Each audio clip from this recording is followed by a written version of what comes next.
Damn, son, where'd you find this?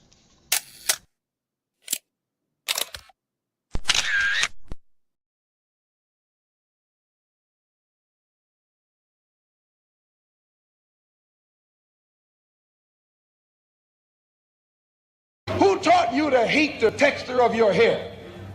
Who taught you to hate the color of your skin to such extent that you bleach to get like the white man? Who taught you to hate the shape of your nose and the shape of your lips? Who taught you to hate yourself from the top of your head to the soles of your feet? I love people as I meet them one by one. People are just wonderful as individuals. You see the whole... My great aspiration, my greatest ambition is to be so good. Now, in that way, I'm tiresome, as I suppose, to live with, because I want to be a fantastic human being. I am the greatest. We're not disputing that, Cassius, but how does Sonny Liston feel about it? He can't feel but one way, and let's take everything I say and like it. Because February the 25th, I'm going to take back my job. I'm the champ. He's no champ. He's a tramp. When you see men fall, don't laugh. Learn. Learn. Because you're on your way up. And the things that tempt people to fall, you and I are not free from that temptation.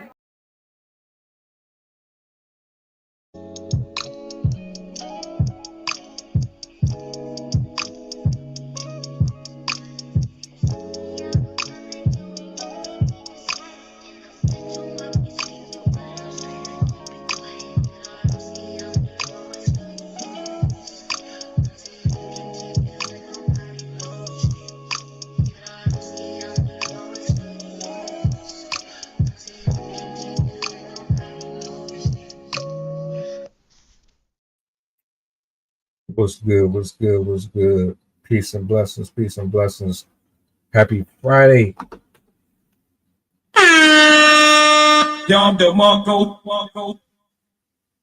We here. We live.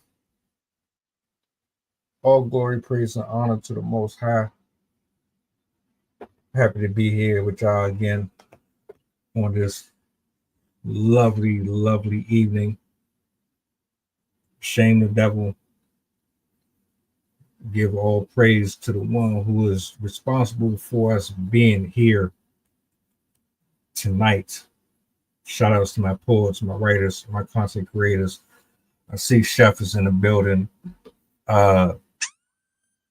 Lucy, sir, appreciate you for tapping in with us. I got Sydney in the building. The algorithm is doing what it does. My Twitter is acting weird for some reason. It's not trying to cooperate with your boy. That's cool. We still want to have the conversation regardless. We still tap in on Facebook, on Rumble, on everything else. You name it, we there. You dig what I'm saying? I wanted to get this one out the way. I'm going to bring Sydney up. Let her do her intro thing.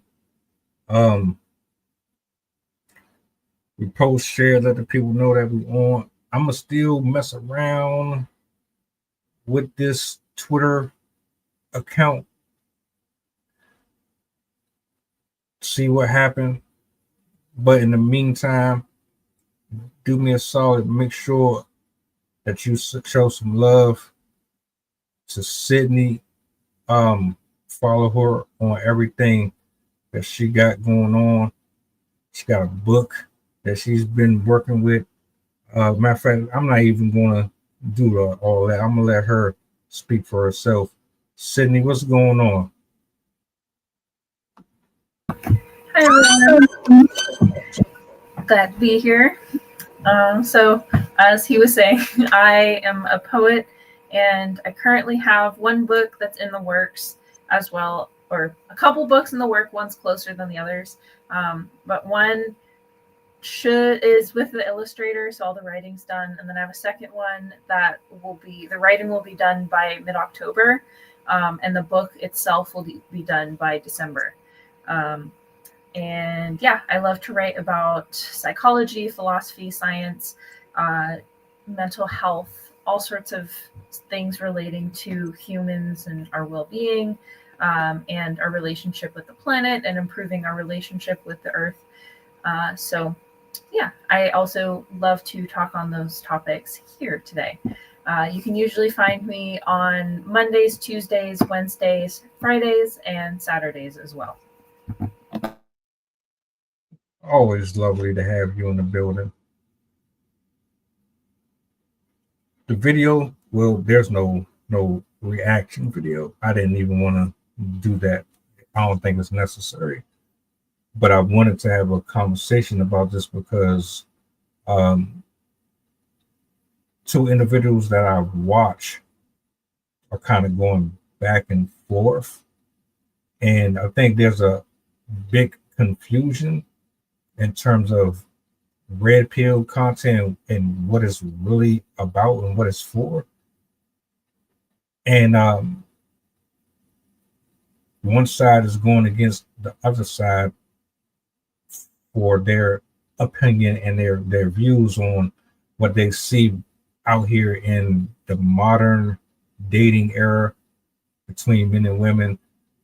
These videos that get posted by interviewers out on the street, having these conversations constantly with the women and the men out there versus the ones that you see on panels on a weekly basis. And I think for some reason, there's a huge misunderstanding on what it really is. So I kind of wanted to touch on that just so there's not really a big mystery. From your point of view, what is red pill content to you? What does that word mean to you? How do you highlight it in your head?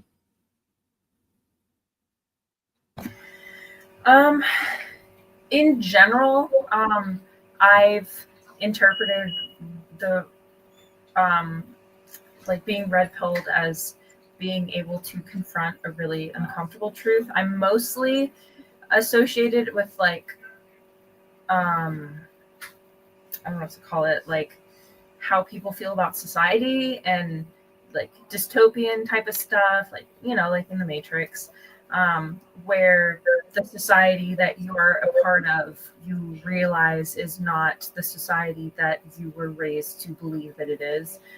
So that's kind of my understanding of red pill, that you have a breakthrough in that your perception, or that you're able to perceive the world has been changed purposely for your perception. I don't know if I explained that well enough, but yeah. The movie The Matrix is where I was introduced to it at first. Neo has a conversation and is introduced to Morpheus. And Morpheus is the guy who looks at Neo and says, I offer you two options. With both, once you go to this direction and you choose this, there's no going back. The blue pill, you stay right where you are. You continue on with the life that you know it to be. And it is what it is. You take the red pill, and you're going to see a side of reality that you didn't anticipate. Like you said, it's going to be uncomfortable. It's not going to be very flattering. In fact, it might strike a nerve or two or three. But this option, once you take it, there's no going back. You can't unsee what you see here. And that's what it's always meant to me. It's never been about demeaning anyone or trying to step on someone and make them small. It's never been about calling someone out their name or, publicly trying to shame them in a way where it's like, oh, you're this and you're that. Banish them. It's always been about opening the eyes of people who are asleep to the truth and the ugly side of human nature.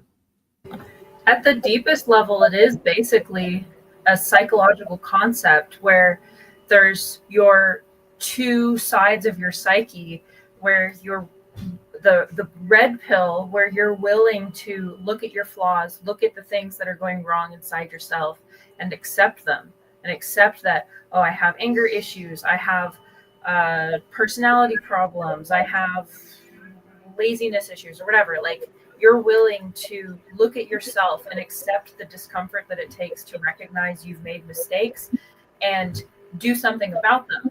But to be blue pilled, that means, sure, you're in bliss. You aren't acknowledging anything that you've done wrong. You are kind of like the super, super overly positive people that are like, oh, I can't do anything wrong. I've never done anything wrong. And no matter what you say to them, they can never sin in any way, like ever. And I think that's kind of that, that's what it's trying to represent at a deeper level, because in human behavior, you are either going to recognize there needs to be a change and you can go make that change, or you will not recognize that change needs to be made and you will never make progress towards it. Because the very first step to making any sort of adjustment in your life, to make any sort of change, is to recognize it in the first place, to identify it. And I think that's really the key to the whole pill thing, is it's that recognition. His name itself, his name Morpheus, means change, it's part of metamorphosis.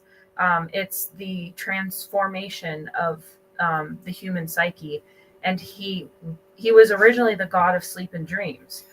So it really speaks to that psychological aspect in us of how important recognition is for us to respond to our environment.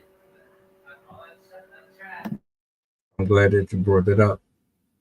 Part of history that I wasn't very familiar with, but it makes sense in production, in concept. As a writer, you want to make sure that your story is very cohesive, that it makes sense, that it ties into the backstory, the overall structure of the film, whether or not you believe that this is based on reality or not. You want to make sure, I personally, as someone who writes short stories, everything has to tie in. It has to make sense. And you want the audience to be engaged in what you are producing. So I absolutely agree with that. Also, the psychological part is probably one of the main factors that I think get overlooked. I don't know why. Because when you examine the behavior patterns of men and women, whether or not you believe that they are operating at the most optimal or at a base level, when your mind isn't right and when you're not in unison with yourself, you create these ripple effects in relationships and in your overall well-being that can be very, very damaging. And I think that is where a lot of these programs and these podcasts come from. These male-centered conversations come from. Now, the question is, why does this continuously get misconstrued? Why does the content or the conversations always end up spilling over into something that doesn't have necessarily to do with the other? a good question. I think to one degree, or I think there's probably a couple different reasons. One, there's a group, I'm assuming that there's probably a group of people that are looking at the Matrix at face value. They're not really looking any deeper at the metaphor behind the Matrix. They're just looking at it as how it shows in the movie, and so they are kind of taking it as more literally. So there could be that aspect, because if you take it literally, it's been a while since I've seen the Matrix, but you might apply the same parallels, like how their world was to ours, and kind of have the same assumptions that it'll kind of apply to our world, even if it doesn't. I think there could also be the aspect of how psychology is very self-serving. So if you have certain beliefs, certain pre-existing beliefs, then the new beliefs that are coming in are going to morph so they match with the beliefs that you already hold. The human body, the human brain does not like to deal with opposing viewpoints, and if you come up to an opposing viewpoint, your brain is either going to reject it entirely and ignore that concept, or it's going to assimilate it into its worldview in a way that makes sense. The most common example is if you try and talk to somebody who's religious about science, they're automatically going to go for talking about creation, talking about God and his relationship with nature, or vice versa. So we will moderate our thoughts based on what's most comfortable to us in terms of our belief systems. So there could be that where people are kind of modifying their opinions and their beliefs of red pill versus blue pill to kind of match what's most comfortable for them. And then lastly, I think it could also just be straight up misunderstanding. Like they interpret it differently. They don't quite understand it. Maybe something was missed, or I mean, they could just be grasping at straws. I know a lot of people like to make comparisons readily just to they get excited, they get attention for it. Sometimes if you're using substances, it can make ideas seem better than they are in the moment. So it could really, it could matter kind of where they got these ideas from, and what kind of precipitated the comparison in the first place. It makes it very difficult to have conversations with people when you have one side that's pretty fair and neutral. They're just here to have a fair assessment of the problem and try to get to the underlining issues in general. Then you got the other side coming into it. They're closed off, they're closed-minded, their views is completely sheltered by the perception of the world and the people that are in it, who only live through a worldly lens. I see it so much. You try to have these conversations and you got one person who is being respectful, their presentation is pretty respectable, they're not over talking you, they're not actually trying to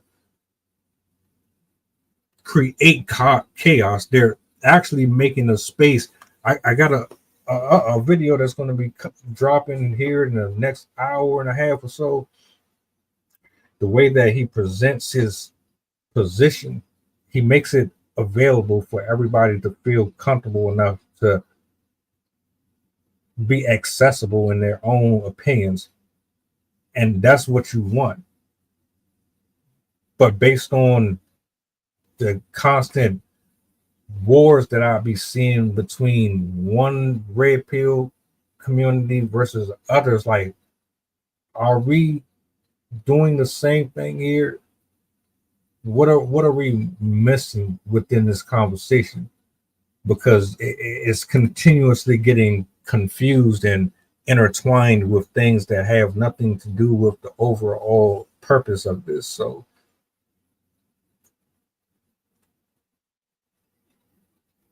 it bothered me seeing them two going back and forth. And I always believe that there's a solution to every disagreement. I think there's always underlining truth within the context between both parties that are sitting across from each other saying, this is what I see. All right, this is what I see. All right, well, I don't see it the way you see it. Now you got two people who are saying, all right, this is where we are. Now where do we go from here? We're looking at the same thing, but we're viewing what's right in front of us completely different. How do you approach that? If you're in that position, that is. You know what I'm saying? I don't know. It bothers me. Oh, that's what's going on. Hold on a second.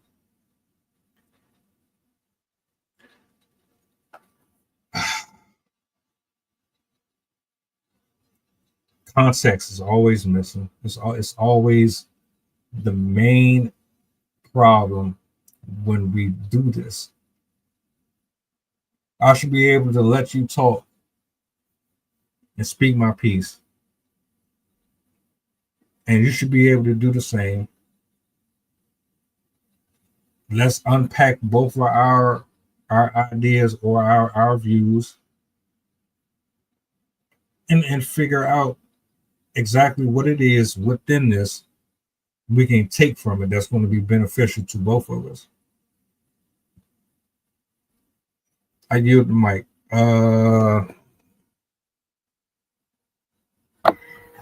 I was looking into the history of when, like, why it turned into the red pill movement that we know of now. I actually didn't know that it was only from like 2010. But it says that it was basically from men that were unhappy with the state of their relationship, and it was kind of associated with, like, you can either accept that you're never going to get a woman, or then you can jump into the rabbit hole and realize what women are really like. And I don't really quite understand that comparison, but apparently that's where it initially started. But it's interesting because I was reading that it's since branched out into, like, political movements and male versus female energy, and like having children and sociological liberation and like there's it seems like this is a very common metaphor that people like to use, not because it is apt for whatever they're using it for, but I think it's just so pervasive in society. More than certain majority of people in the country have seen The Matrix, or at least have heard of it, or could kind of know what it is. So I think that also could be why it's so frequently attached to all of these different movements. It's just a lot of people know what it is. And it's such a simple metaphor, like red pill versus blue pill. Know everything, don't know everything. So I think part of it was really just the ease of use of that metaphor. But it was also a cultural phenomenon of a movie. So I could definitely see how angsty men that have been disenfranchised could latch onto that as an addition to their worldview. So if I'm watching someone, because I watch a variety of different people, it can get it can get very messy. Oh, my apologies. I'm sorry. Hold on. How did I get here? Hold on. My bad. So, all right, real quick. So what happened was, I'm gonna get back to this. Twitter somehow kicked me off. I don't know how I got kicked off. Maybe someone reported me for something I said. And midstream, I'm sitting up here trying to get my account back on. I finally got it back. And at some point, I messed up with the camera. So as you was talking, I'm thinking you're still on the camera. My face is down at the screen. So my apologies for that. But you have 20, 30, 40 different podcasts and reaction videos. And for the most part, everybody is pretty much saying the same stuff. Until you come across one or two who decide they want to venture off and study their competition. But you don't call them your competition. You call them your muses. They inspire you. So you go over there and you see a video that they're looking at. It's getting 20, 30, 40,000 views on it. And from a marketing standpoint, you say to yourself, all right, I'm going to take that same video and I'm going to put my own spin on it. I watched the video, but I think that I can add something different to it than what they did. And this is what happens a lot on YouTube. You probably know that, but now if you don't, I'm telling you, that's what most of these creators do. They take videos from the other person and they kind of just recycle it and spin it off their own way. And what I'm guessing and what I'm assuming happens here is one party went over to Abba and Preach. They watched. They saw something that they thought needed to be addressed based on the context in which Abba and Preach was addressing their footage and their content, and they gave their own view on it. I don't see no harm in that. The problem, I think, comes is when we isolate one party and assume that their way is 100% the end all be all. When you have miles and miles of information to go over, Sydney has the ability to break down things in ways that I can never. Jason, Chef, so on and so on. And that's fine. We should be openly available to everybody's views. And I don't consider it a war or a grenade toss back and forth. I look at it like you're bouncing ideas off of each other and you're utilizing the algorithm to keep you guys in rotation with similar content that benefits you both by giving your own views on something contrary to what they said, so it doesn't look identical to the other person.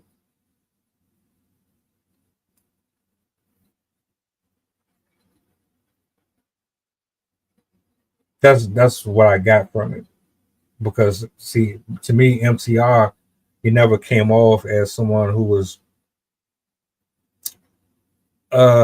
this is my way and this is the only way. Like it or love it. That's never been his thing at all. He's always been impartial with his views, always. Abba and Preach, I just think they're both uniquely different and they understand marketing. They know how to feed off of the other person. The reason why I'm here is because of them. The reason why I'm trying to break this whole thing down is so people don't think that this is about men bashing. This ain't about men bashing anyone. This is about eating healthier, mentally, spiritually, and emotionally, being in better shape than you was the day before. But the problem is it goes off the road a lot of times. Matter of fact, it goes off the road way too much. I think a part of it is because we're trying to entertain you, the viewer. We want to keep you engaged. So we have to add a little spin and a little extra so that it keeps your attention.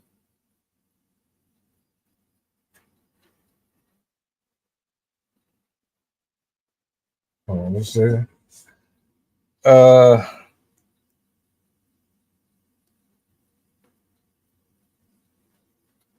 How much do you think that the red pill community is trying to divide or separate the nuclear household? I don't know if they're intentionally trying to, but they are self-segregating in a way where you no longer have, like in the 50s, in the 60s, I think the number was like 50 to 75% of people between the ages of like 25 and 75 were married and had families. And today, I think that number is closer to like 1 in 4 people are married. And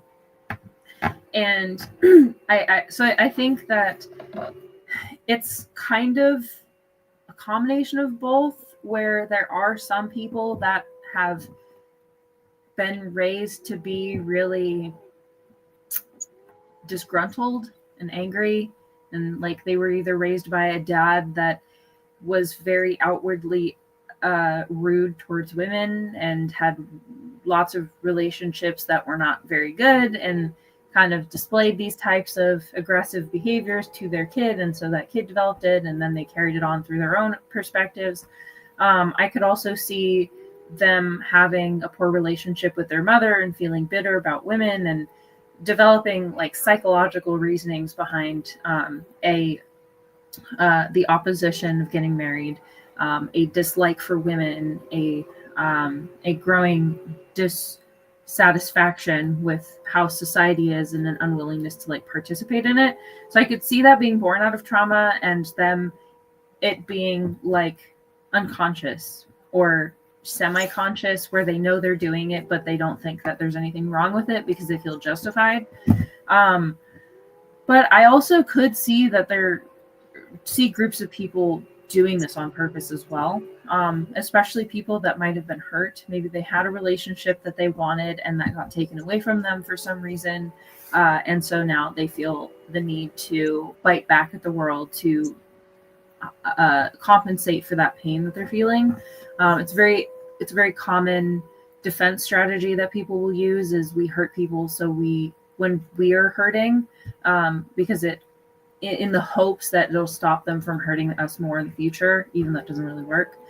So I could see people doing that on purpose as well, to force a divide. Somebody who's very, very bitter, wanting to convince other people that women aren't good, like you shouldn't invest your time into women, don't even bother, don't get married, don't have kids, don't get in a relationship. I forgot what they're calling the movement, but that we have a movement ongoing right now where men are swearing off women. They don't want to get married. They don't want to move in with them. They don't want to have kids. So yeah, I could see it being both, people doing it on purpose for the purpose of splitting people up, causing a divide in the community, likely because they're hurting. But I could also see it happening unintentionally because they had already absorbed those tendencies from the people around them.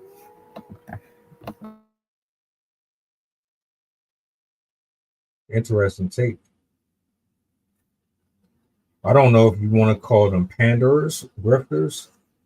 I don't know if you want to attach that to their name. You could.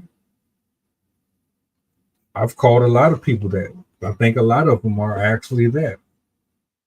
we also have to keep in mind that there's probably people that are just doing it for clout too. Now with social media, I 100% guarantee there are people that are putting this information out there, even if they don't even believe in it. They're just putting out, spouting words just because it gets them clicks and money and whatnot. It's interesting, Chef. You brought up something. We spoke on this before. Social engineering is a real thing. Own episode. We should definitely do a whole thing on social engineering. It will be a part 2. You might we've done so many different topics, it's hard to kind of keep up with them. I'm not lying. Like, we can spin back on that one for sure, though. But to your point, there's a different level of evil to utilize your words and articulate them in such a way that convinces a person that you're on their side, but you're really not. That's where discernment comes in. That's where you have one channel that says one thing, you have another channel that says something else, and then there's conflict because you're trying to pick a side. Well, who's telling the truth? Who's lying to me? Oh, you just making it up. Oh, you're just doing this. But I put it this way: if you have a biases in the people that you watch,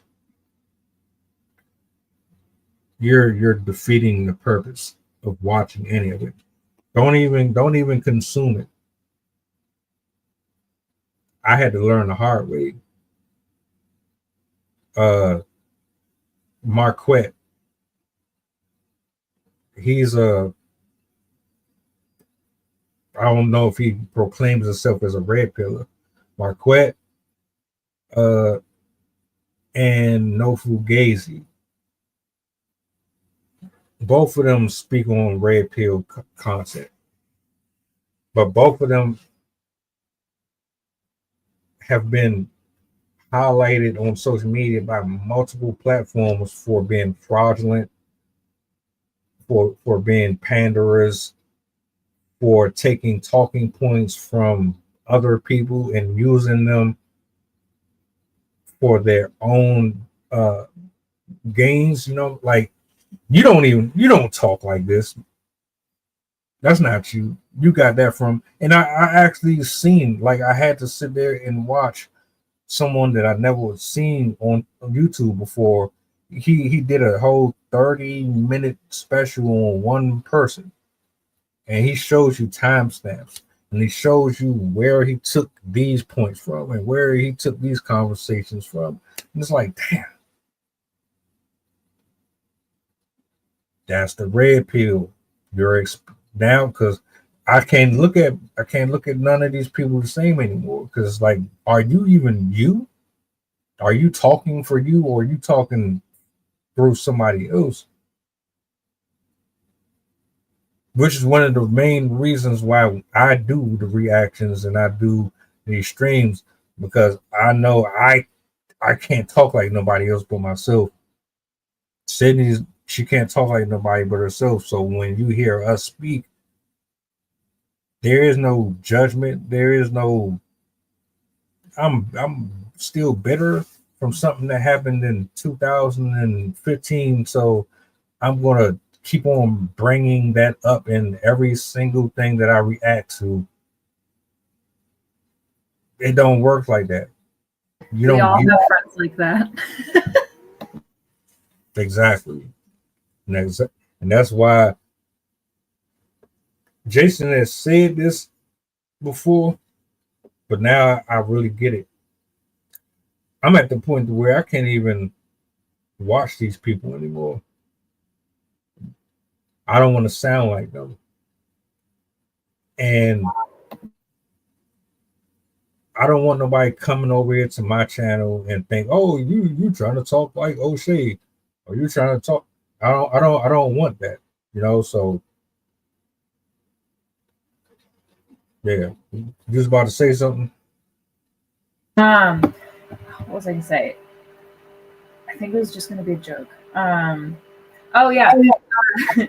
the the fact that social media is so repetitive, like there's two aspects to it. One, the person is going to be putting out video after video and post after post all the time, and eventually it gets hard to be truly creative because eventually you're going to start regurgitating the same information. You're still going to be reusing some of the same information, and every person gets their inspiration from somebody else. So no matter what you're doing, whether you're a writer, an artist, a speaker, whatever, you're going to be inspired by somebody else. There was I can't remember if it was the teacher that I have right now or a speaker that I was listening to, but they said it was advice for writers, and they said as a poet, if you're not stealing work from other people,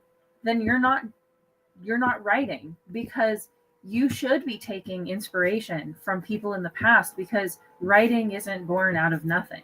Writing is built off the backs of people in the past, and while you're not supposed to steal somebody's work in entirety, like I'm not saying take the poem and say that it's yours, but if something that somebody writes strikes a chord with you and inspires you, take some of what they wrote and put it into your own piece, change it up so it is yours, but you can use other, like, we are the accumulation of what our ancestors have been doing for thousands of years. All of our language, all of our art, all of our buildings, all of our social structures, skills, everything has been created on the backs of all of our ancestors that came before us. So, of course, all of us are going to have similarities between what we say. And I always find that that argument really obnoxious when people are like, oh, well, or when people are like, oh, well, they're just like so-and-so. Like, that, to me, that's always a form of not degrading, but like knocking someone down a peg, like trying to make them humble, trying to like, oh, you're not special, you're not good because everyone else has done what you've done before. And honestly, you could say that to anybody. You could say that to any artist. You could say that to any writer, to any song creator, and it's insulting. Like, it's discounting, again, how creation works in the first place. Yep, that's the book. I have it. Where is it? Somewhere. I have Steal Like an Artist. I think it might be downstairs. But it's a very, very good book. But yeah, I've always found that really, the only word that's coming to mind is stupid. But I just hate when people say that, when they try and say that somebody's work is valueless because it's too similar to somebody else's. Like, okay, you create something creative then. Go write a book and make it completely different than something anybody else has ever written. Go see how easy that is, and then come back to me and then talk to me. So yeah, I think honestly that kind of stems from people's own unhappiness with themselves, because if you aren't happy with yourself, you're just going to insult other people, because that's how you make yourself feel better. If you have low self-esteem, is you tear other people down to bring them down to your level.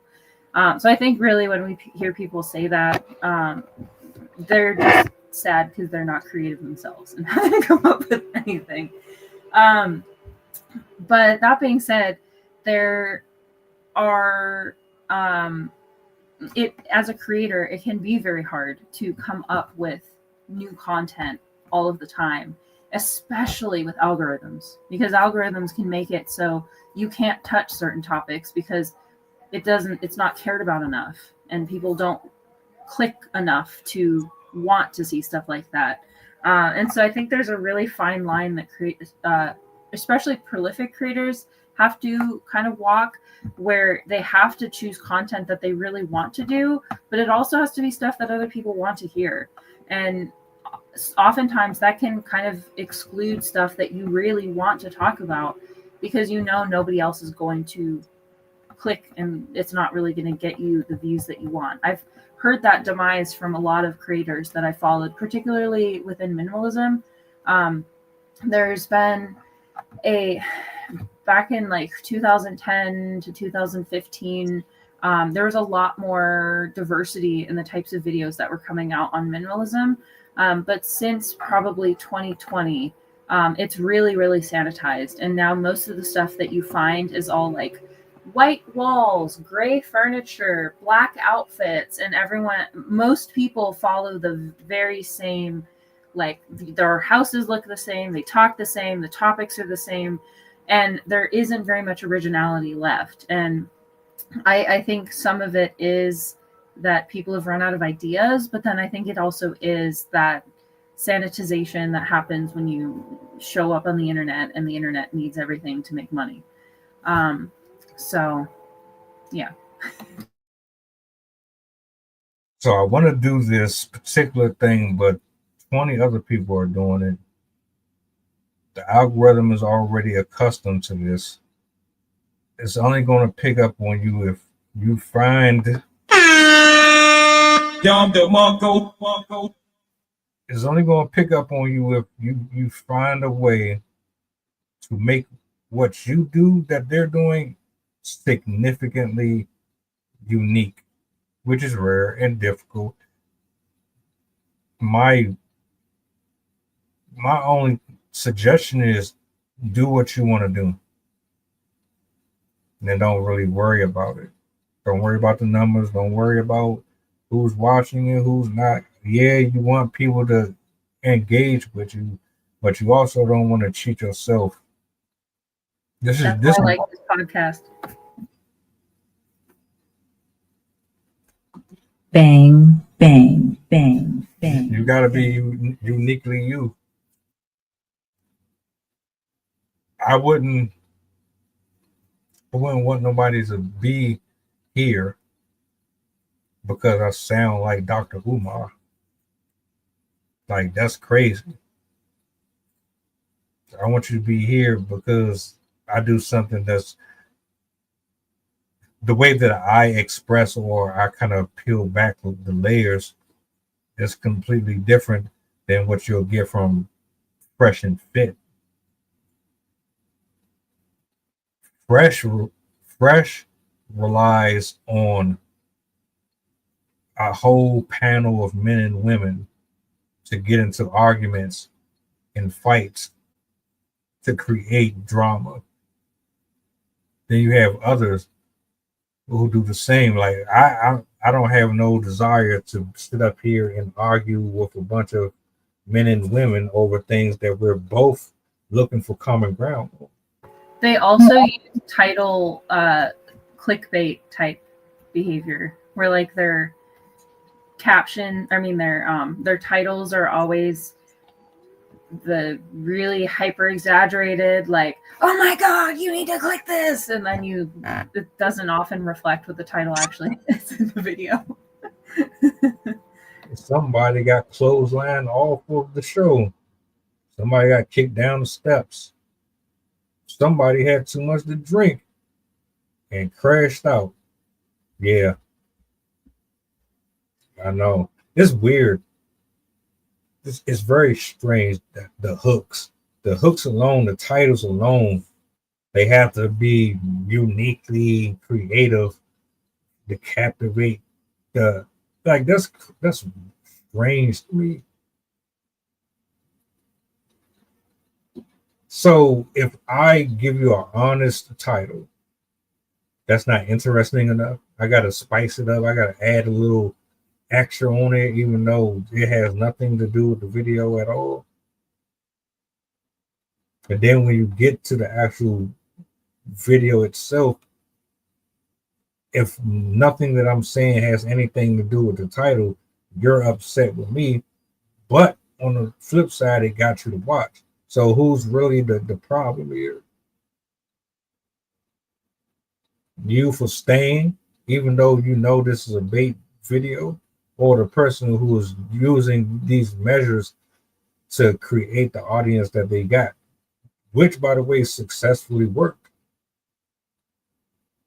But when you talk about red pill in general, it has nothing to do with being bitter or holding a grudge from 15 years ago.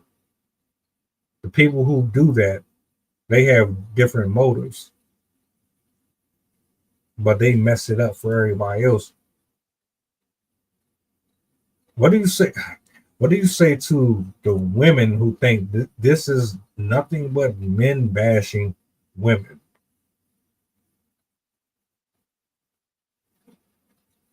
Because you're a minority. You're not sitting here. You're fair. You're fair. I'll put it that way. You have your suspicions, but you're not isolating people and saying, "Oh, everybody is out here trying to drop bombs on us." You know that there's people who are moving a certain way versus others.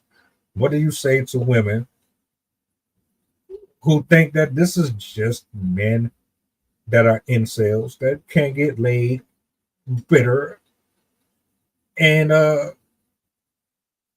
big middle finger to all of you because you don't love us and you don't want us? I mean, sadly, on both ends, it's ignorance. Whether it's men seeing women as nothing but SLUTs or lying and cheating, and they're now good for nothing except like having babies and whatever. Like that mentality is the same mentality that is in the other side. The women that see men as, oh, they're just cheaters. They're just going around. They don't really care. They don't want to be there for their kids. They don't like, they're just deadbeat, blah, blah, blah, blah, blah. It's all the same kind of stereotyping. They both over sexualize the other side. They both under like emotionalize the person. They basically make it seem like, oh, well, they're just overall terrible. They don't care about their kids. They'll never care about their kids. They'll never care about their family and their friends. It's a lot of villainizing. It's a lot of, I forgot what the term is, but there's, when you are like in yourself, you'll blame things that happen to you that you do on other people. Like, oh yeah, I did that, but it's because you did that to me. Whereas when other people are wronged, we say, oh, well, it's your fault. Because we don't want to accept blame for things. And so we like to assume that the things that have wronged us, it's all the externals' faults. But if other things happen to other people, oh, well, it's their fault. They did it. So we do have that tendency. So that I think that contributes to this type of mindset of, well, men just don't care, or vice versa, women just don't care, because they are very likely operating out of being hurt. It's very rare for you to have to find a man that hates women just because he hates women. He usually hates women because his siblings, his friends, or his parents instilled him to hate women. Or vice versa. The woman hates men because her family or her friends have inspired her to do so. Or they have been rejected.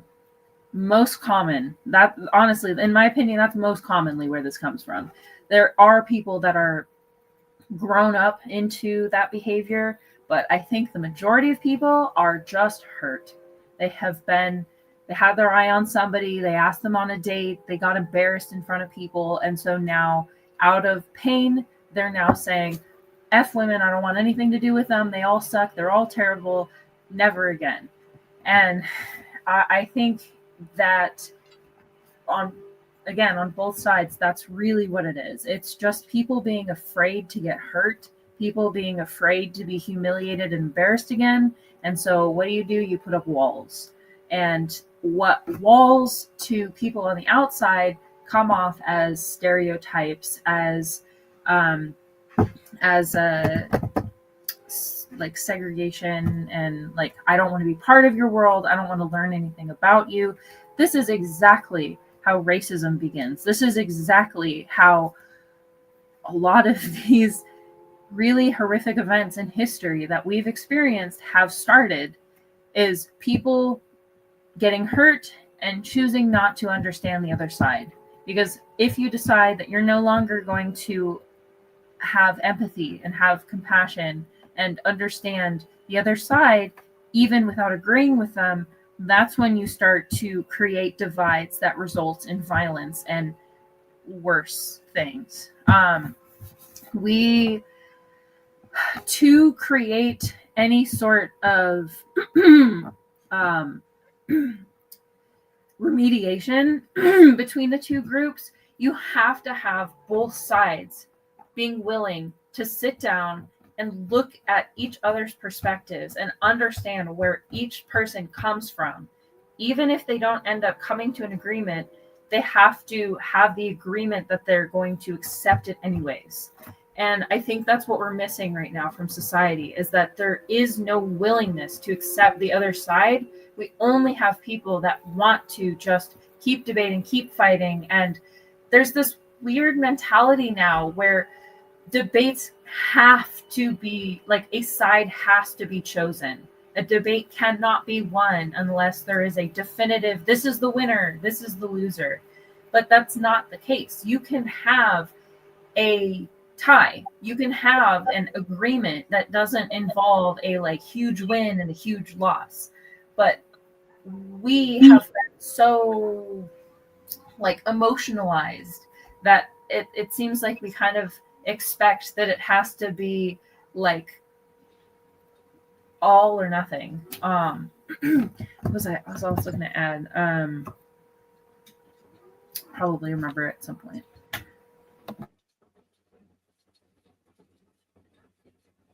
There's only two reasons why I do what I do on these platforms.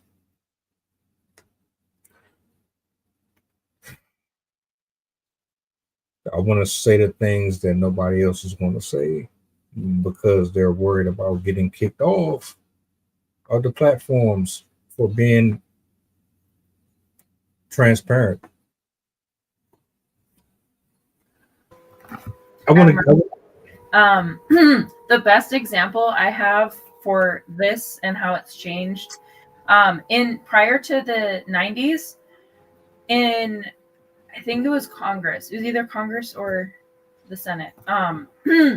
They used to have, like, when they were debating bills and stuff like that, or the debates, like the presidential debates, how now on TV, the like, this person has 4 minutes to respond, and then this person has 4 minutes to respond, and then blah, blah, blah. They go back and forth, and then it's like 2 hours or 3 hours, like a set time limit, whatever. In prior to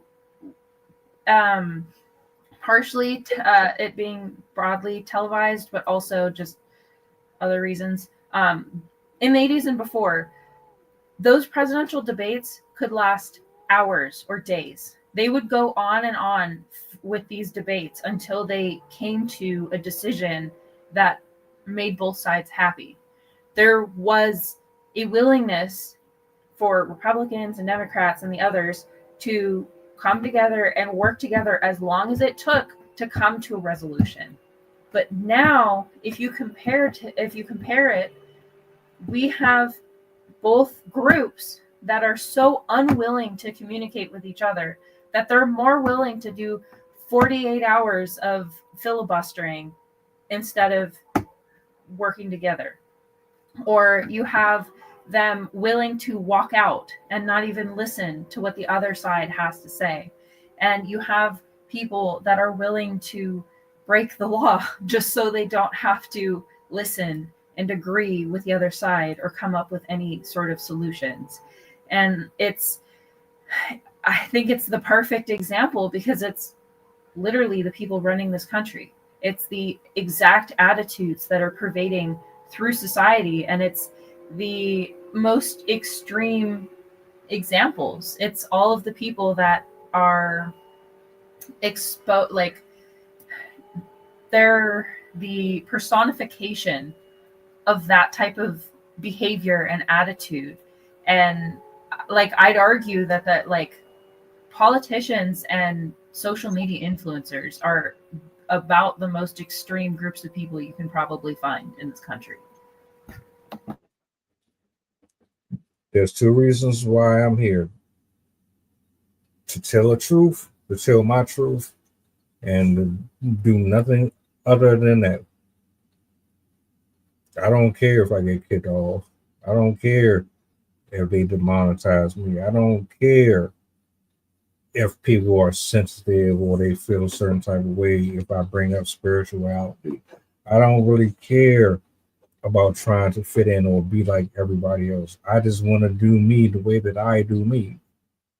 I don't think that's asking for too much. You got people doing yoga.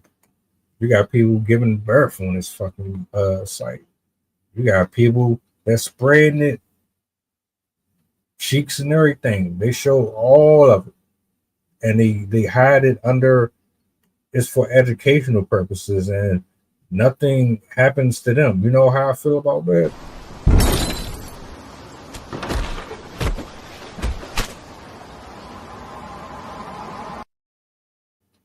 It's like, do you?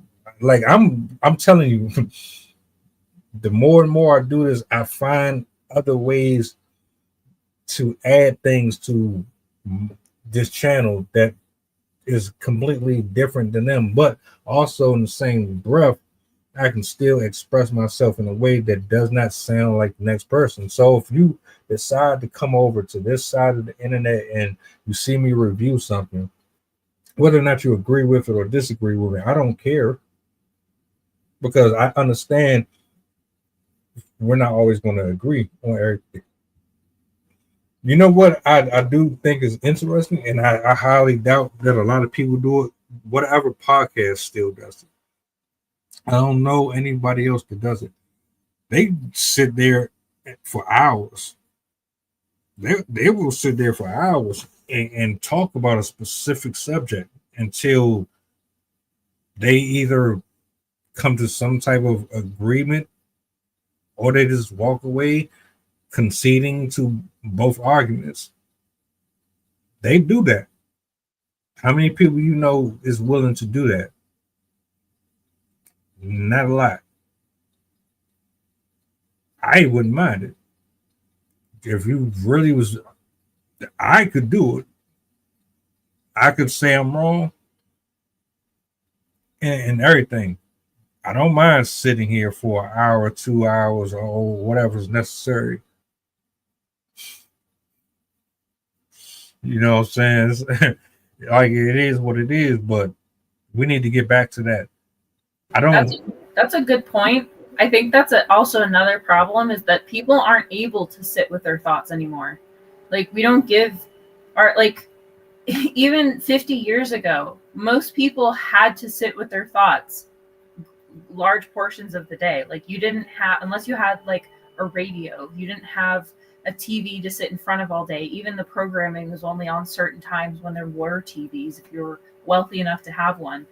But anytime, looking out the window, looking out the car window, like you doing the dishes, your mind was going to wander and unravel, and you had the opportunity to create in your mind, to go through your thoughts, to really unpack everything. I think people really underestimate the importance of allowing your mind to unravel and allow things to come out. And I think that might be another reason why people in society, particularly in America, are so high strung and pent up and angry and all like, because people don't give themselves the chance to release all the stuff that's in their heads. I've noticed that a lot of the men that are very angry and bitter and are very like amped up, like almost seems like they're on a drug of some sort, because they're so like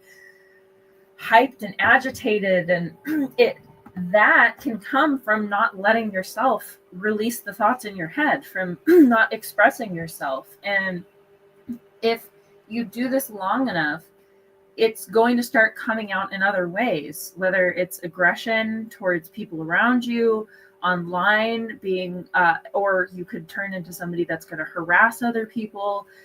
Because whether you want to believe it or not, if thoughts and energy and things that we think of, things that we encounter, our memories, those things they don't disappear into a vacuum. They do stay inside your body. And if you don't give them a chance to release, whether it's through meditation, through thinking, through writing, through art, through discussion, in a healthy way, it's going to start coming out in an unhealthy way. And typically with unhealthy manners of release, it's either going to involve projecting onto other people, or it's going to involve smushing the emotions down even further with substances, which we all know how that ends. So I think, to your point, I think a lot of these people really need to give themselves a chance to just be with their thoughts, be with themselves, instead of constantly just putting stuff out just for the sake of putting stuff out. You can really tell which influencers are mindful and are focused on putting out good information and are focused on providing value to society, versus those that are there just because they know it's going to get them eyeballs and attention and the sense of love that they think that they need or are going to get from this. And as a viewer, it's a very different sense of reception as well. Because if I'm watching videos of people that care about what they do and are providing this information to educate, I'm going to come back to them again and again. I'm going to feel comfortable seeing them on screen. I'm going to enjoy hearing them. Their thoughts are like there's things that they say are going to come back in my thoughts. I might even see them as friends by the end. And as somebody that I look forward to hearing from throughout the week as they put out videos. But then, like, for example, the one that you mentioned, I used to watch them with my husband, and we ended up we stopped watching them because people like that, and people who make videos like that, it gets tiring. You kind of enjoy the energy at the beginning, like it's entertaining and it's fun, but after a while, it has an energy pull. Like, you kind of feel like, oh, this again? I really don't want to hear this right now. This is not what I'm looking to unwind to. And I don't know, I think it's interesting how you really can perceive somebody's motive, why they create based on what they're putting out there. Like, you can feel it. That's why eventually a lot of these folks aren't going to be around too long. I think the ones who have successfully found a way to reach the heights of 80,000, 750,000 to 1 million, they've already got their foot in other doors.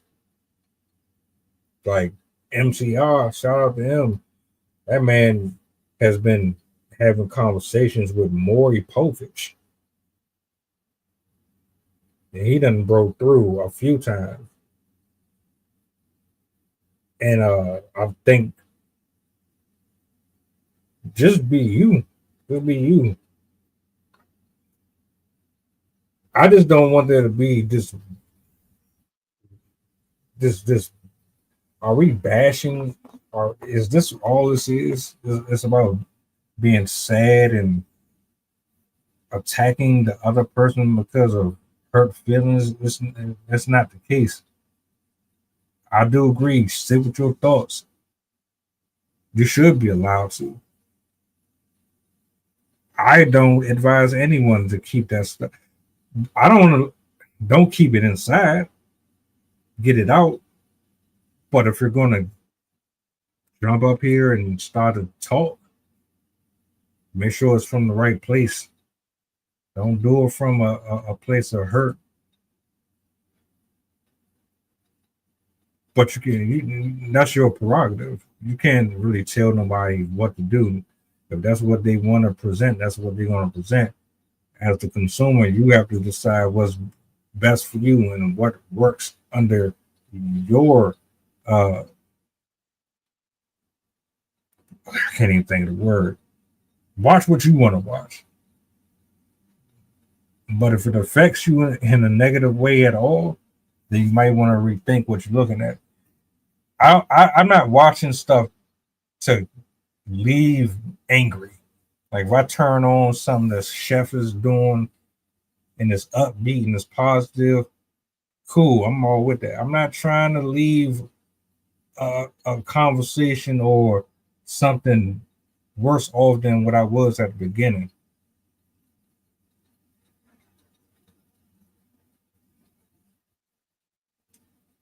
Lack of maturity. There's a lot of adults on here that don't act their age. A lot of them. Why? Because you're having yelling contests. Why are you screaming over this person? Why are you? I'm not doing that. I'll just shut up. I'll just let you talk and talk and talk and talk until you done, and then I'll speak.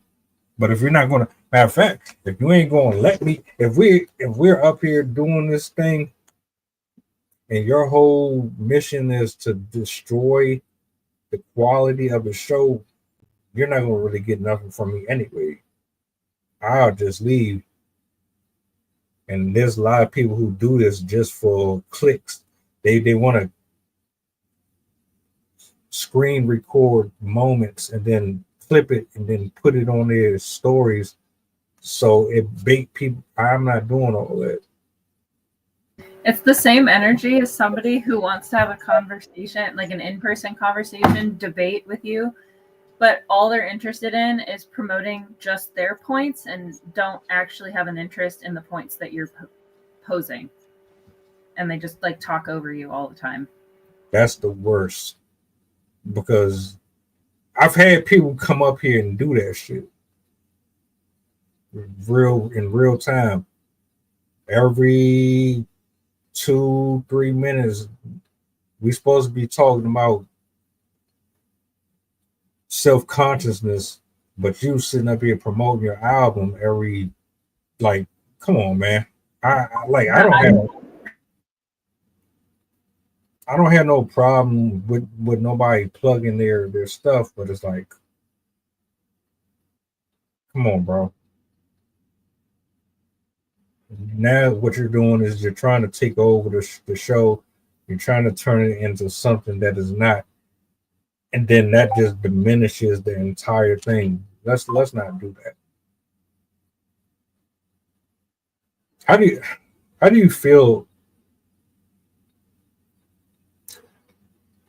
if you're going to sit down and have a conversation about, well, I don't even have to ask it. We've done it plenty of times, but for the people who have never seen us do it or seen you in a space where we talk about infidelity and stuff like that, how would you approach that discussion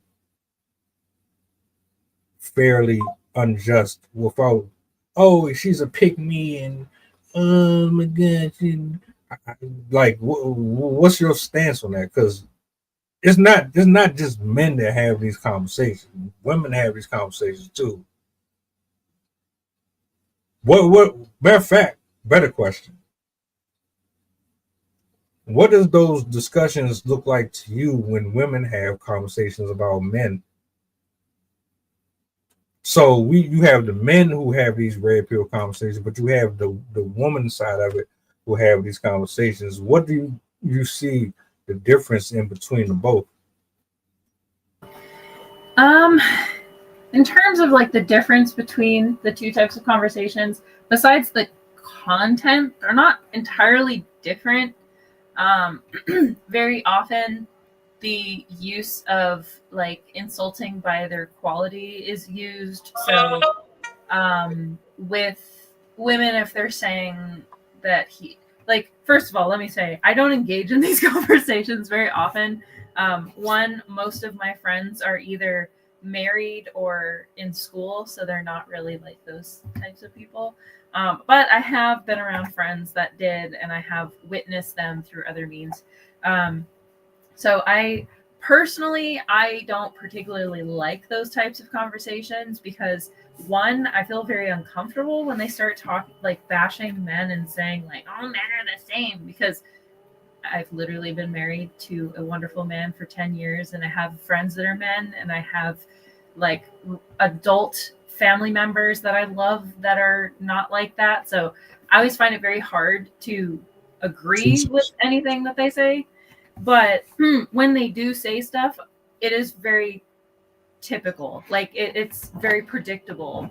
You're gonna hear he's emotionally not there. Men never listen. They don't pay attention. Men don't really care for the woman. They just want her for her body. If he had the chance, he would just go and cheat on her and get with somebody else. Like a really common one that I hear is, oh, when she's 40, he's just going to go marry a 20-year-old. Or as soon as she has the baby, he's just going to leave. A lot of assuming his commitment to both the role of marriage and to the baby. I have heard a lot of parallels between like his work ethic and his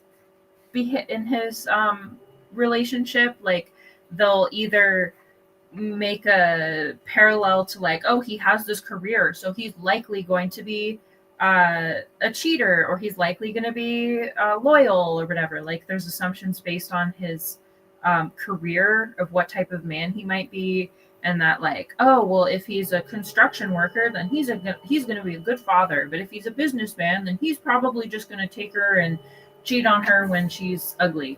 Like it's very like stereotypical type of comparisons, but it is also reminiscent of the same from the other side, where usually men are like, oh, she's just going to leave for a better man, a better paying man. I've noticed like with women, the assumption is that men are only interested in the women for their bodies, and men assume that women are only interested in the men for his money. So either way, we're all just taking advantage of everyone, and nobody cares about anyone. Nobody wants to be in relationships or have families. We're all just out there to get resources and eventually step up to the younger person. I ain't fucking with this shit no more. Where's my fucking coat?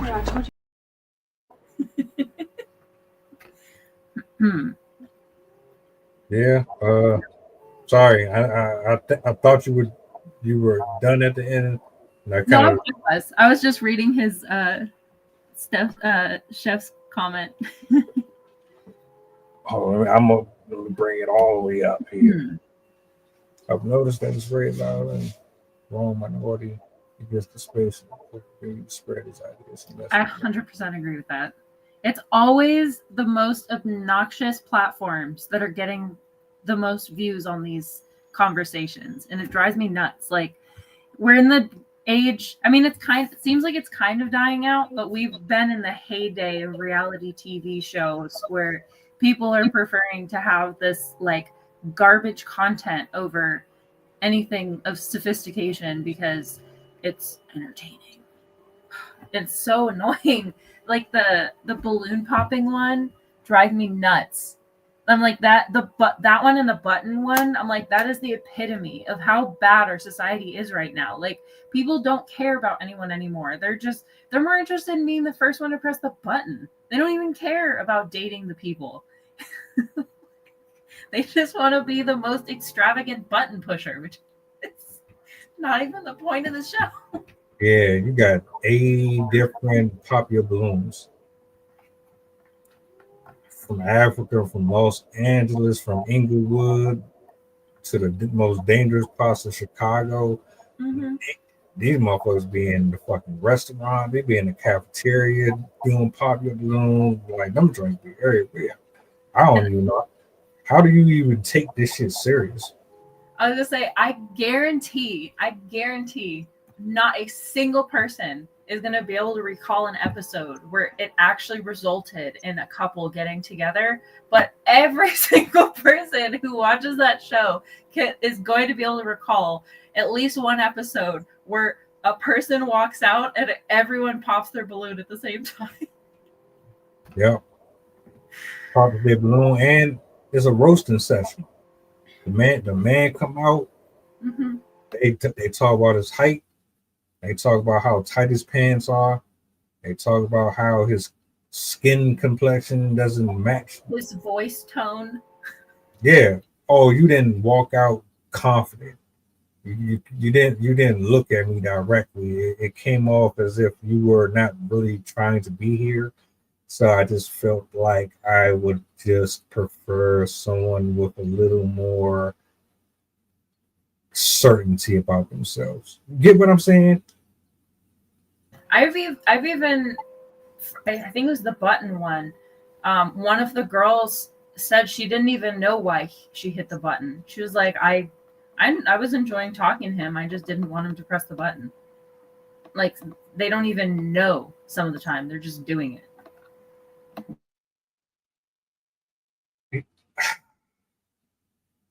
I wish I had time to do this. I did a reaction video. A woman was in a car because that's where, I guess, the car is the sanctuary. It's the church where you go to confess. She went to her car and she starts to put on fake tears and he's a good man. He's a good husband. He does everything for us. He takes care of me. I don't have to work. I don't do anything. But I just feel unfulfilled. I've been here for 7 years and I just feel as if I'm smothered. I can't go anywhere. I have to check in. I have to call and let him know everything that I'm doing. And it's just overwhelming. And I don't even know what's wrong with me. I don't even know why I'm crying. I just feel like I should be seeing the world. I should be doing more. When you did that noise at the beginning, I immediately thought of the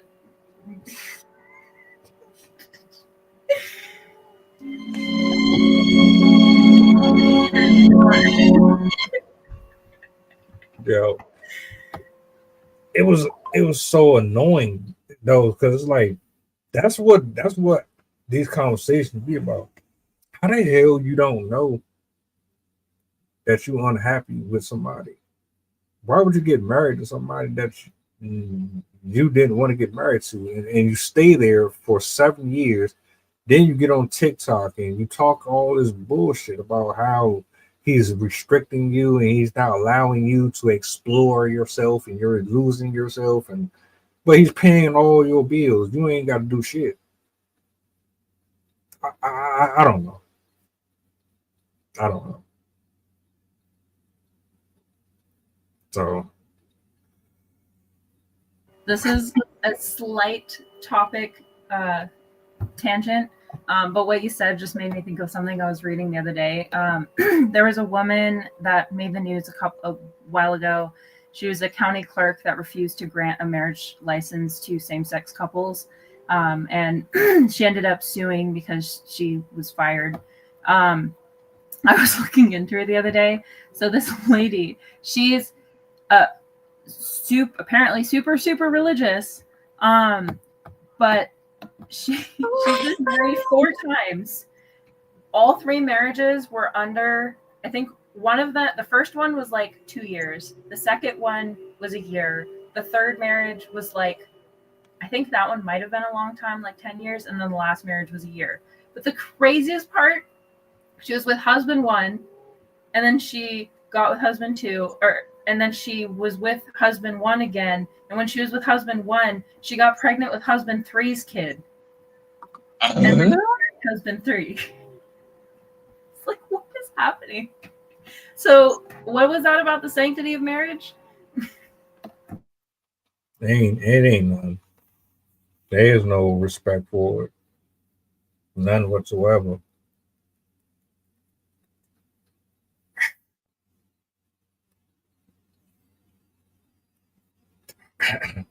I wish I put it this way. The best way I can describe how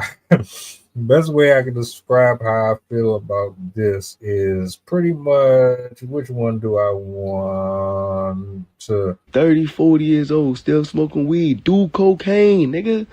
Up the drug. do like do something, man. Y'all out here wild and y'all don't know what y'all want. You don't know how to love people. You don't know how to love yourself. You're getting in relationships out of convenience. We have these conversations. They turn into, oh, you just hate me and you hate women and you hate this and you hate that. We don't get nowhere. The whole show is thrown out.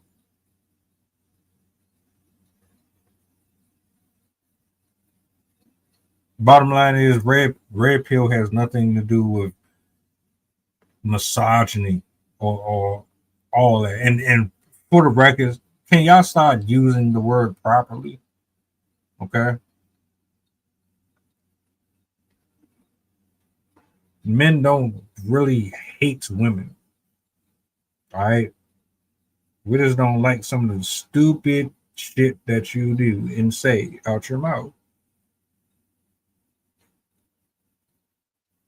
But I digress.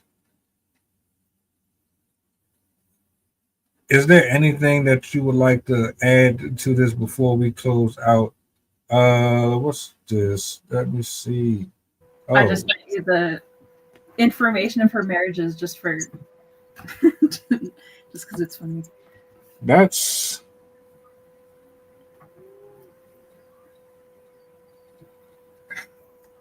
Jennifer Lopez got married 4 times, divorced 4 times, and was engaged 6 times. Jesus. Let that sink in. I've had a lot of relationships when I was in like high school and college, but I've only been married once.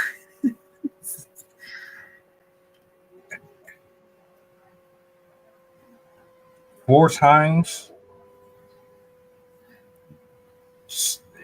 I don't understand how you can do that. Like after the first one, I'd be a bit traumatized. If I got divorced, I'd be like, I'm good. I don't need to be in a relationship anymore. I'm good on my own. It's weird. Are you that arrogant and cocky? Or codependency, like people that just flat out, I can't be by myself. I can't do it. Yeah. So the post said, and I quote, Jennifer Lopez was married 4 times, engaged 6. All of them pretty much went to the crapper, and she said, I think I'm just going to focus on me from now on. I'm done with marriage. Yeah, I guess so. Maybe you should have done that a couple marriages ago. I remember Ben Affleck used to look miserable when he was out with her. Like, if y'all ever seen his face, he used to look miserable. She must have a horrible personality. I've heard stories. Even he was saying, like, yeah. I think sadly, I can't say this is the truth across the board because there are obviously people that are just super unlucky. But it seems like most of the people that are in like the repetitive marriages tend to have a lot of problems. They have a lot of emotional and like I've never met someone that was multiple divorced, but like very few people that have continually married and divorced. They're usually not normal.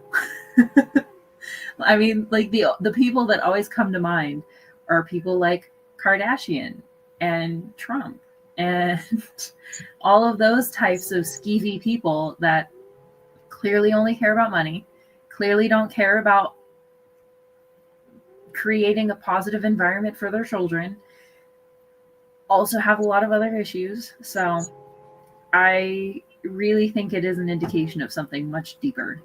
It's I one divorce, sure, it could be both people, it could be nothing, it could be circumstance, whatever. But if you had a history of these things, if you're like going through divorce and going through a marriage is not easy. It's not like something you can just like, oh, I'm gonna order myself a wedding on eBay and have it arrive. Like, no, there's you have to do paperwork, you have to do legal logistics. If you want to have a wedding, and you have to do all that stuff. It is a complicated process, and somebody that is willing to go through that process multiple times over and over again, and even all the emotional stuff that comes with it, there's something wrong with them. There's something wrong with them. Yes, no denying it. I was married once, and I already knew what the problem was. And I said, if I ever do it again, this is going to take a lot to get me to do it. And it won't be in the United States. Hell no. My husband said something similar. He's like, if we ever break up, if we ever like get unmarried, I'm never getting married again. And yeah, I would be the same way. Like I wouldn't, I mean, also just having kids too. I wouldn't want to have to go through the process of reestablishing a connection with a male figure for them that I don't know if I can trust them. Like with all the stuff these days, there's men doing other things and people doing other things. I'm like, if I don't know you, no. Yeah, y'all too loose out here. 7 states with an extremely ridiculous high rate of HIV. And y'all still out here playing around. Nah. Not happening. I'm cool. I'm patient. I'll let God lead the way.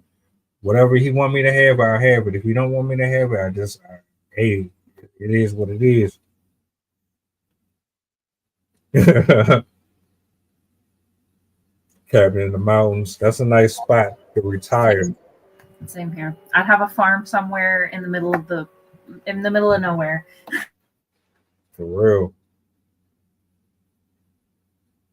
But my final thought, since we say we're over to that, folks don't even know. People just be getting married just to be getting married, bro.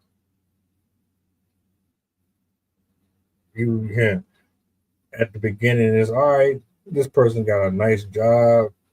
I ain't got to work. They're fun. And then that dopamine wear off. And now you need to rely on other things to keep you there. But there's crickets.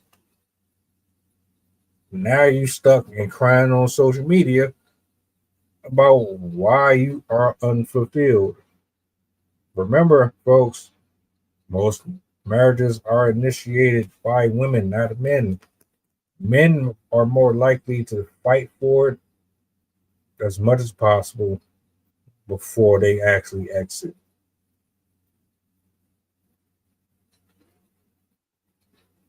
And that's why we're here. This side, this ain't even a red pill channel at all. We just talk about everything. We're kind of a purple pill channel. Yeah. I don't even know what purple is. A combination of we just try and take both sides, and we're like, see, here's the red pill, here's the blue pill. It's both. Yeah. But that is,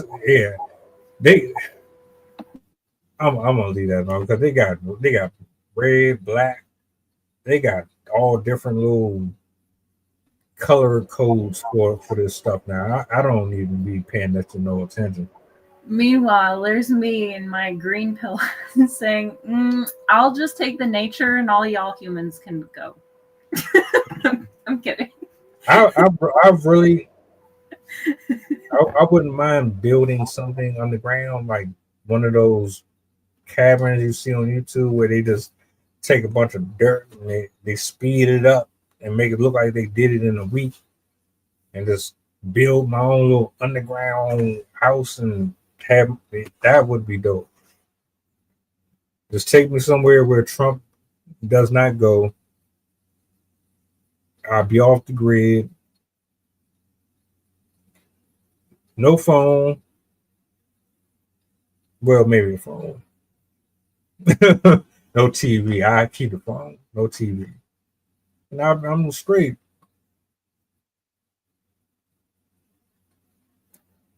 But shout outs, man. Shout outs to Chef. Shout outs to everybody who pulled up in the building today. I appreciate y'all. Twitter, I don't know what the hell I did to y'all, but I figured it out. I'm back on here. I appreciate the new subscribers. I appreciate y'all for coming through, showing love and support. Make sure you're running the numbers up. You dig what I'm saying? Chef been kicking it here the last couple of days. I appreciate you for being in here, man. You get to see the other side of what we do over here. I know I be kind of running rampant on threads. Sometimes I be spamming, posting. Sometimes I just be promoting, but I try to show love when I'm on there to everybody.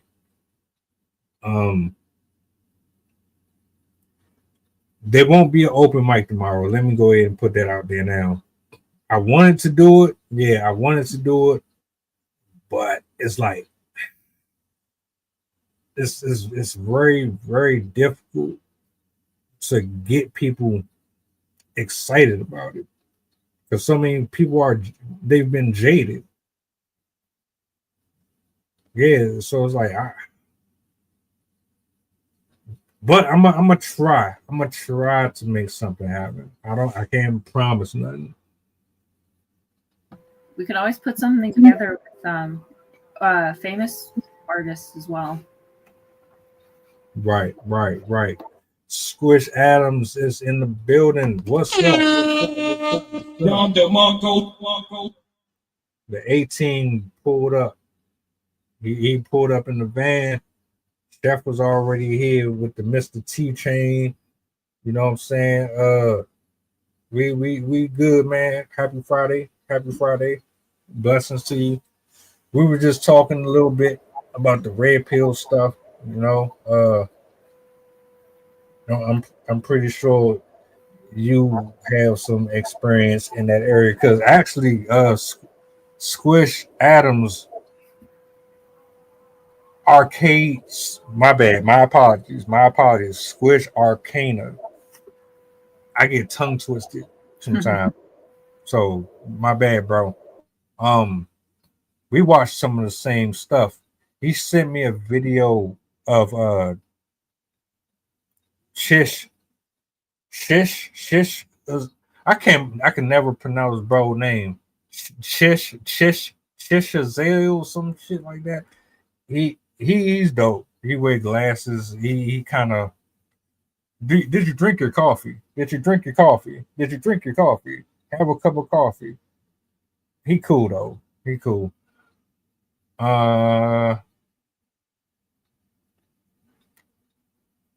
I need to just have like a nickname or something. I just gotta have a nickname, bro. I might just start saying Arcana. That probably is better for me, because I'm horrible with names. I'm horrible with birthdays. Don't tell me your birthday.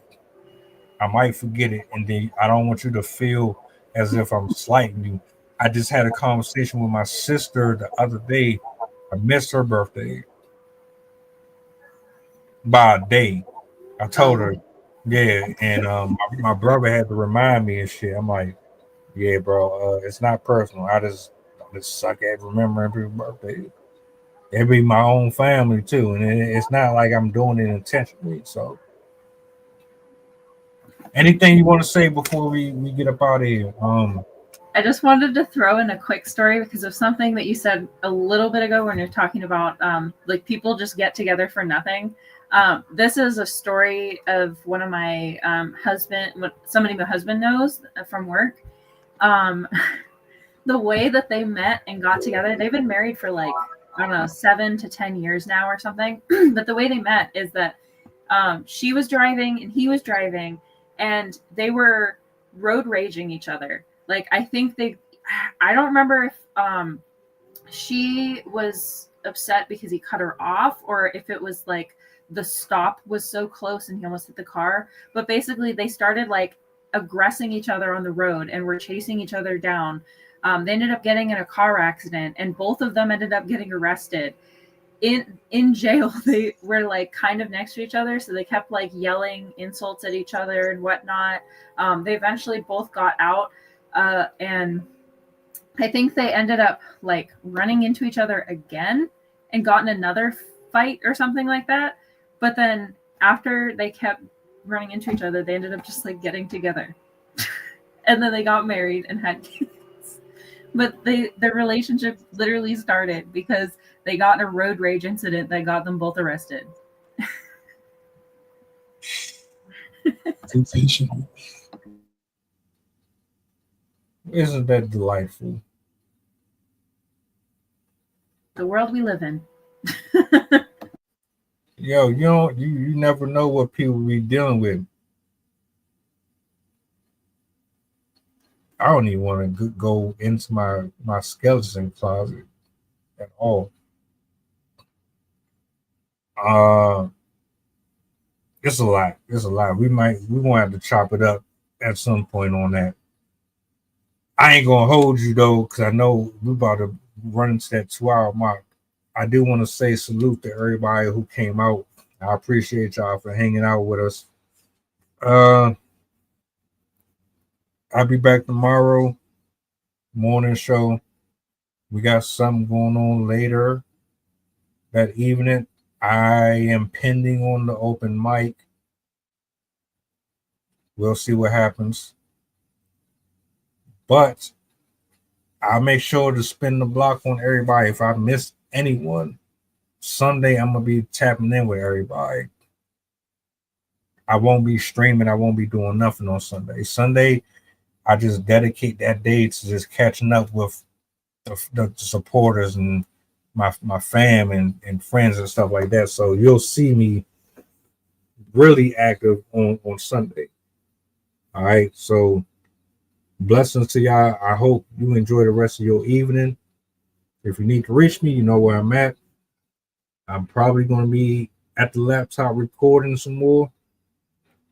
But you guys enjoy the rest of your evening. Do me a solid before you go. What's the goddamn button? Peace. Have a good night, guys.